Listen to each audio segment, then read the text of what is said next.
So just like I mentioned in my previous video, I moved just about everything over from Robinhood to the Thinkorswim platform. So I'm gonna leave these aren't options, these are just the shares that I've owned. And since they're up 36%, I'm just gonna leave them here until I don't know.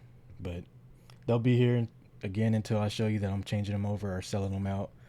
Probably, if I get to 100% anytime soon, then I'm definitely gonna sell them and just take some profit and then move that over to Thinkorswim and just start the process all over again. Normally, you don't want to do that. You just leave it put, but just to show you how the Robinhood looks now that I've moved everything over. The week, it says I'm up 57%. And then the month, now it's going to kind of mess up the numbers. As you can see, the percentage went away because, I don't know, I withdrew too much. So, just still showing you. And then that's it. So, we'll see how this changes over time since I withdrew so much and it's showing negative numbers. But all in all, we're still very positive. So let's move over to the Charles Schwab and I can go over the new, account and what it's looking like.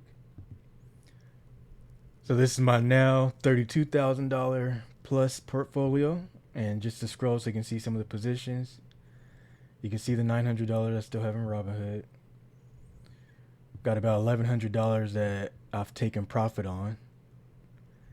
And then right now my account's at 29,839 or possibly 30,200 depending on how this week goes. But now that I've got more money into my account, I can go ahead and start actually buying a lot more contracts. So looking to average about $1,000 a week, somewhere along there, maybe a little bit less, maybe a little bit more. So average around $1,000. But here's the position so far. So this week coming up should hit about $800, assuming I don't close early. I'm already up half of that, 494, and I still got about 362 of the options to hopefully expire worthless. But since the week was up, I hated having to buy some of these puts. So some I'm not too crazy about, some I'm cool about. So looks like the lowest I have is 43 for TQQQ, and then up to 56. And then I started buying some TNAs, which is very similar to TQQQ.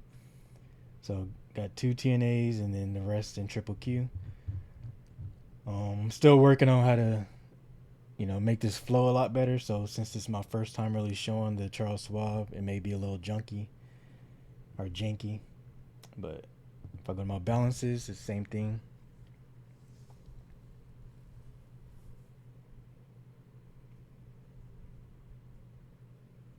So again, this is the number that I would have assuming everything closes worthless.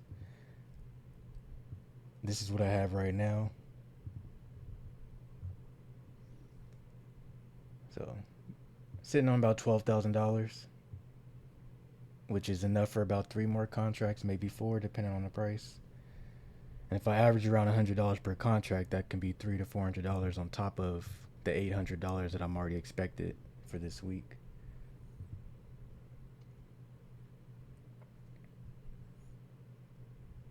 So this is the main positions tab that I probably might start showing the most.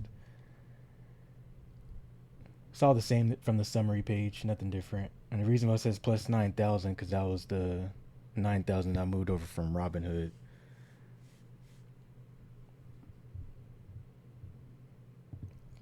And then realized, so the options that I've already closed, and technically, saying from the month of April, but I've only had this going on now 2 weeks.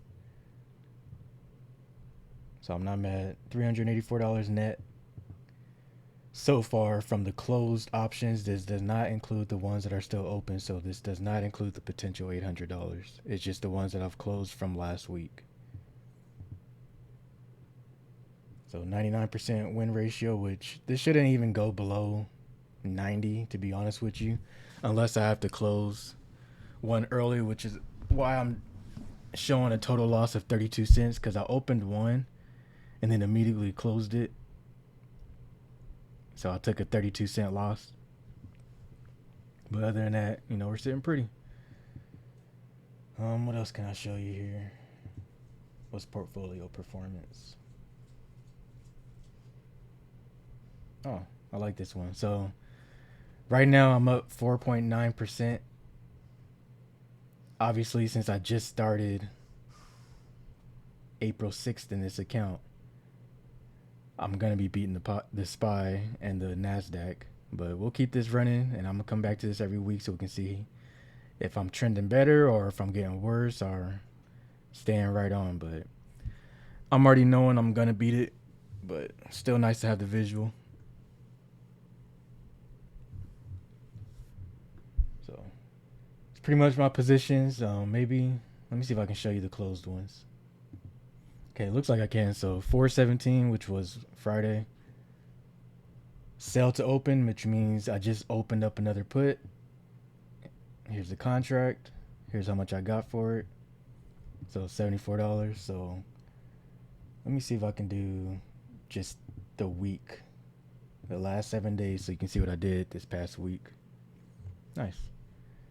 Okay, so starting from the beginning of the week, I closed one option. So that's what buy to close means. That's the one where I took the 32-cent loss on. And then I opened up 1, 2, 3. So collected $54, $54, $39. And then that transfer hit on Friday. And then immediately on that same Friday, I went ahead and opened up 1, 2, 3, 4, 5. And then closed 1, 2, 3. So the ones I closed were for about 1 cent, which is about $1. So ideally I might close it early. If I'm not pressed to open up any new contracts right then and there, then I'll just let it expire worthless, and then come Monday, I'll have the funds to go ahead, and then it just saves about $1. That's the reason why I don't mind closing it. I wouldn't close it if it was still $30 left on the table. I'll let it expire worthless, but yeah. So that's the transactions for this week. So just to go over everything again, I have it doesn't show you here. Well, that $12,000, I think it was on. Let me see if I can find it again. Yeah, so right here, settled funds, $12,000, 782. So we'll see how many contracts I can squeeze out of that. I like to go all in every month or every week if I can, and then if I can't find none that's good for this week, I'll move it to the second week, which would be 14-day expiration. So thinking this Monday I'm gonna have the recording running just so I can probably show you some live trades. Well, it wouldn't be live, but semi-live. I'll just be recording me doing it. So that's it. Looking good. I'm not mad at it.